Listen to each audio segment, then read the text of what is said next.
अस्सलाम वालेकुम। कलाम इकबाल में से ज़रब कलीम के दो खूबसूरत अशार पेश खिदमत हैं। इनका उन्वान है हयात अब्दी।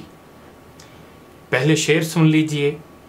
जिंदगानी है सदफ़ कतराए नेसा है खुदी, वो सदफ़ क्या के जो कतरे को गोहर कर न सके। हो अगर खुद निगरो खुद गरो खुद गिर खुदी, ये भी मुमकिन है कि तू मौत से भी मर न सके। पहले मुश्किल अल्फाज के मानी देख लेते हैं। समंदरी सदफ या सीपी समंदर में रहने वाले कुछ जानवरों का अपने गिर्द बनाया हुआ सख्त हिफाजती खौल होता है। ये सदफ जानवर के जिस्म का हिस्सा होता है। खाली सदफ साहिल समंदर पर अक्सर मिलते हैं। ये सदफ खाली होते हैं क्योंकि जानवर मर गया होता है और उसके नरम हिस्से दूसरे जानवर खा गए होते हैं या सड़ गल गए होते हैं। ऐसे सदफ जो देखने में खूबसूरत हों को इंसानों में कीमती समझा जाता है। कतरे नेसा का मतलब है मौसम बहार की बारिश का कतरा। हर इल्म अदब की ख़ास रवायात होती हैं। फ़ारसी अदब की रवायात में से एक ये है कि बहार के मौसम की बारिश का कतरा सीपी में पहुंच जाए तो वो मोती बन जाता है। फ़ारसी की पैरवी में उर्दू वाले भी इसी रवायत से काम लेने लगे। नेसा वैसे कदीम रूमी तकवीम के 7वें महीने को कहते थे। फ़ारसी में फरवरदीन और हिंदी में बैसाख के लगभग का महीना और ईसवी तकवीम में अप्रैल मई का महीना नेसा है। पुराने ज़माने में ख्याल था कि इस महीने की बारिश के कतरों से सीप में मोती पैदा होते हैं। नीज़ इस महीने के अब्र या बारिश को भी नेसा कहते हैं। खुद नगर का लफ्ज़ी माना है अपने आप को देखने वाला, यानी वो वजूद जो अपने तबई जौहर का सही अंदाज़ा कर सके। खुदगर का लफ्ज़ी माना है अपने आप को बनाने वाला, यानी वो वजूद जो खुदादाद जौहरों से काम लेकर अपने आप को दर्जे कमाल पर पहुंचा सके। खुदगीर का लफ्ज़ी मानी अपने आप को पकड़ने वाला है। इससे मुराद वो वजूद है जो आला पैमाने पर अपनी हिफाजत कर सके।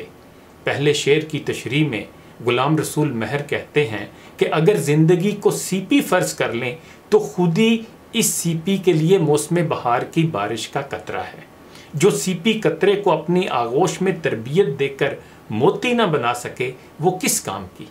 मतलब ये है कि इंसान की ज़िंदगी का मकसद खुद ही की तरबियत के सिवा कुछ नहीं। जो इंसान ये काम अंजाम ना दे सके तो समझ लेना चाहिए कि उसने ज़िंदगी उसी तरह ज़ाया कर दी जिस तरह सीपी कतरे को मोती ना बना सकने की हालत में अपनी हैसियत ज़ाया कर देती है। दूसरे शेर की तशरीह में गुलाम रसूल महर लिखते हैं कि अगर खुदी खुद नगरो खुद गरो खुद गिर हो, यानी अपने जौहरों को पहचाने और उनसे काम लेकर अपने आप को दर्जे कमाल पर पहुँचाए और फिर उस दर्जे की हिफाजत में सरगर्म रहे तो ये नामुमकिन नहीं कि मौत भी इंसान को मार ना सके। मतलब ये नहीं कि खुद नगरो खुद गरो खुद गिर पर मौत वारद ना होगी। मुराद ये है कि मौत ऐसी खुदी की अज़मत और बरतरी को कोई नुकसान नहीं पहुंचा सकती। तारीख़ की शुहरा आफाक हस्तियाँ ख़ुसूसन अंबिया इकराम की सरगुज़श्तें इस दावा की रोशन शहादतें पेश कर रही है। इन अशार की तशरीह में यूसुफ सलीम चिश्ती लिखते हैं कि इकबाल ने इन दो शेरों में हमें हयात अब्दी हासिल करने का तरीका बताया है। अगर हम ज़िंदगी को सदफ़ से तशबीह दें तो खुदी को कतरे नेसा कह सकते हैं और सदफ़ का वजीफ़ा यह होता है कि वो कतरे की परवरिश करके उसे मोती बना दे। बस हमको अपनी ज़िंदगी इस तरह बसर करनी चाहिए कि एमाले सालिहा की बदौलत हमारी खुदी अपने मर्तबा कमाल को पहुँच सके। जिस तरह कतरा जब गोहर या मोती बन जाता है तो मर्तबा कमाल को पहुंच जाता है, उसकी सूरत यह है कि इंसान को अपनी खुदी की हिफाजत करनी यानी उसे मुस्तहकम करना लाजिम है। वाज़े हो कि खुदी सिर्फ इश्क से मुस्तहकम हो सकती है। बस अगर हमारी खुदी में 3 सिफ़ात पैदा हो जाएं तो वो लाजवाल हो सकती है, यानी उसे हयात अब्दी हासिल हो सकती है।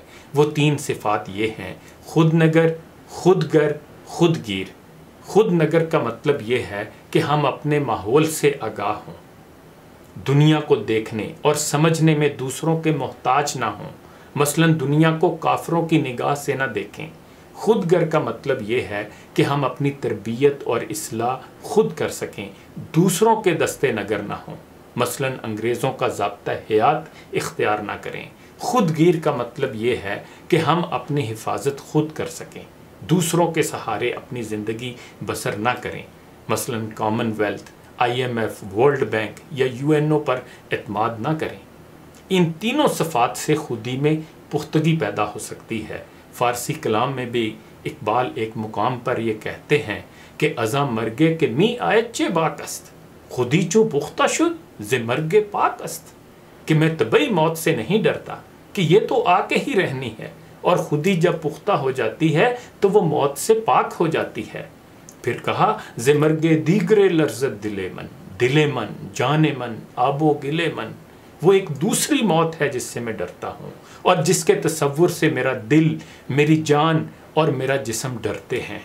और वो क्या है? शिकारे इश्क मस्ती पर फतादन शरारे खुद बखा शाके निदादन। और वो मौत जिससे मैं डरता हूँ वो इश्क मस्ती की मौत है।